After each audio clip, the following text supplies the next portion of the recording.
6 days a week, rain or shine. Approximately 330,000 letter carriers traverse American neighborhoods, delivering everything from birthday cards to ballots, prescriptions to packages. It's a daily ritual so consistent that we've taken it for granted for generations. But what if that familiar daily rhythm suddenly changed? What if your mail only came every other day? This isn't a hypothetical question. The United States Postal Service has repeatedly explored a fundamental shift to every other day delivery as it faces mounting financial pressures and changing communication patterns. Behind the seemingly simple schedule change lies a complex web of economic implications, social consequences, and political battles that would transform an American institution dating back to 1775. The hidden impact of America's Postal Service revolution. To understand what's at stake, we need to first understand how we got here. The United States Postal Service has been woven into the fabric of American life since before the nation's founding, when Benjamin Franklin served as the first Postmaster General under the Continental Congress. Today's USPS is a massive operation, delivering approximately 425 million pieces of mail each day to 163 million delivery points across the country. It employs over 640,000 people and operates more than 31,000 post offices, making it one of the nation's largest employers. But beneath this impressive scale lies a troubling financial reality. The Postal Service has reported net losses for 16 consecutive years, losing $6.5 billion in fiscal year 2023 alone.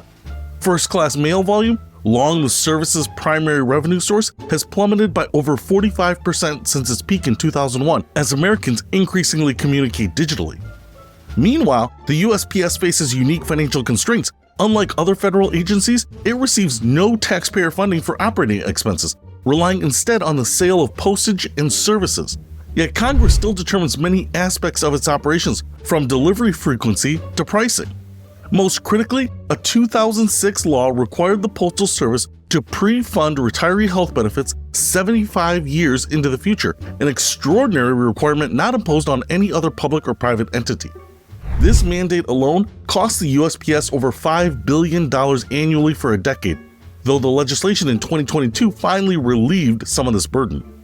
Enter the every other day delivery proposal. The concept is straightforward. Rather than delivering to every address 6 days a week, carriers would deliver to half the routes on Monday, Wednesday, and Friday, and the other half on Tuesday, Thursday, and Saturday. The potential savings are substantial. The USPS estimates this change could save approximately $3 to $4 billion annually through reduced labor, transportation, and facility costs. These savings come primarily from needing fewer letter carriers, as each carrier could cover a larger territory by visiting different sections on alternating days. But this seemingly simple schedule change would have far-reaching consequences across American society, the economy, and even politics.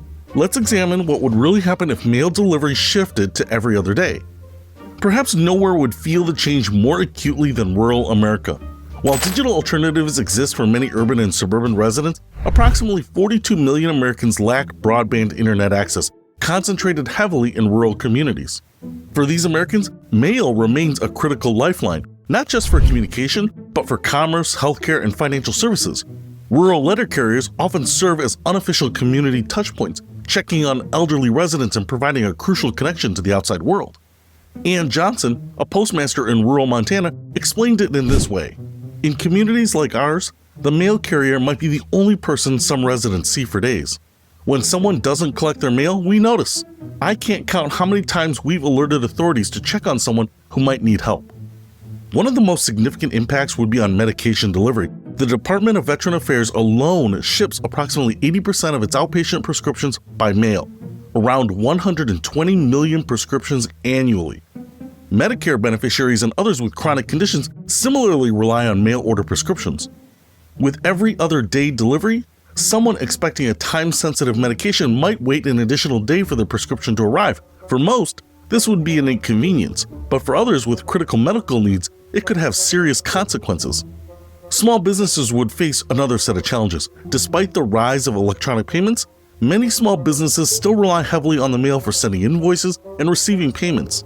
A study by the Federal Reserve found that 42% of business-to-business transactions still involve paper checks sent through the mail. For these businesses, Delayed mail means delayed cash flow, a critical consideration for enterprises operating on tight margins. Every additional day waiting for payment can impact everything from inventory purchases to payroll. James Wilson, who runs a printing company in Ohio, said, "We're already working with net 30 payment terms. If you add another day or two for mail delivery on both ends, sending the invoice and receiving the check, that could push us to net 35 or longer. For a small business like mine, that difference can determine whether I make payroll." The shift to every other day delivery would also highlight America's persistent digital divide. For the approximately 15% of American adults who don't use the internet, mail remains an essential service for everything from paying bills to receiving important notices. These Americans are disproportionately elderly, lower income, rural, and from minority communities. Postal service reductions would affect these vulnerable populations the most, potentially deepening existing inequalities in access to essential services. Perhaps the most consequential and controversial impact would be on elections. Vote by mail has grown significantly, with approximately 43% of 2020 general election votes cast by mail, partly due to the COVID-19 pandemic, but reflecting a longer-term trend toward mail voting. With every other day delivery, election officials would need to adjust timelines and voter education efforts.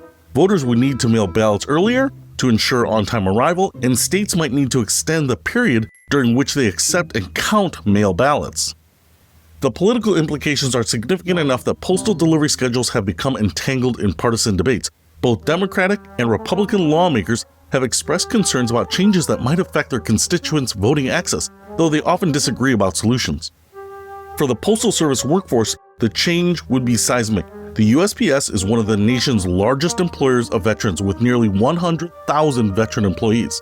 It has historically provided stable, middle-class jobs with benefits, particularly important in rural communities with limited employment options. Under an every other day model, the USPS would need significantly fewer carriers, potentially reducing its workforce by tens of thousands of positions through attrition or layoffs. The National Association of Letter Carriers estimates a change could eliminate 50,000 to 80,000 jobs nationwide. Mark Diamonstein, president of the American Postal Workers Union, doesn't mince words. This isn't just about changing delivery schedules, it's about whether we preserve the Postal Service as a public good that serves everyone, everywhere at affordable rates, or whether we allow it to be dismantled piece by piece. Looking abroad provides some insight into how alternate day delivery might work. Several countries, including Canada, Australia, and the Netherlands, have already reduced delivery frequency for standard mail. Canada Post, for example, eliminated urban home delivery entirely in 2013, requiring residents to retrieve mail from community mailboxes. Australia Post moved to every other day delivery for regular mail in 2015, while maintaining daily delivery for express and priority items. The results have been mixed. These services achieved cost savings, but faced significant public backlash. Canada partially reversed its decision after widespread complaints, particularly from elderly and disabled residents who struggle to access community mailboxes. Proponents of postal reform argue that there are alternatives to reducing delivery frequency. These include removing unusual financial requirements like the pre-funding mandate, allowing more flexibility in pricing, and expanding financial services at post office, and modernizing operations. Postal banking, for instance, could generate new revenue while providing financial services to the approximately 7.1 million American households without bank accounts. This approach has proven successful in many countries, including Japan, Germany, and the United Kingdom.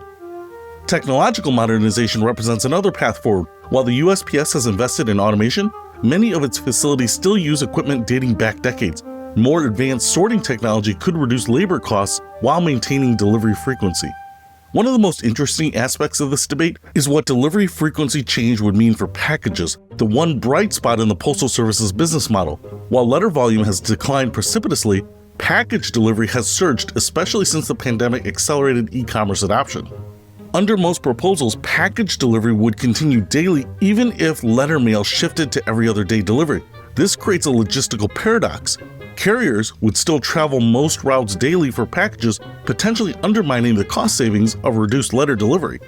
Logistics expert Sarah Thompson explains, the USPS has an advantage in last-mile package delivery because carriers are already visiting every address for letter mail. If you separate these systems, you lose the economies of scale that make USPS package delivery so cost-effective. At the heart of this debate lies a more fundamental question. What is the purpose of the Postal Service in modern America? The USPS operates under a universal service obligation, a commitment to provide affordable service to everyone, regardless of location, at uniform prices. The mandate explains why the USPS delivers to remote Alaskan villages by bush plane and to the bottom of the Grand Canyon by mule, services that would never be profitable but fulfill the constitutional mandate to establish post offices and post roads.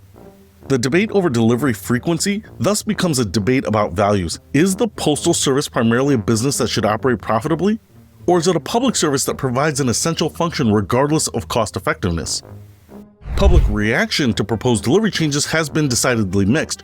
Urban residents with multiple delivery options tend to be more accepting of reduced frequency, while rural communities and certain demographics express stronger concerns. Polling data reveals an interesting pattern. When asked about Postal Service changes in the abstract, many Americans express openness to reduced frequency to save costs.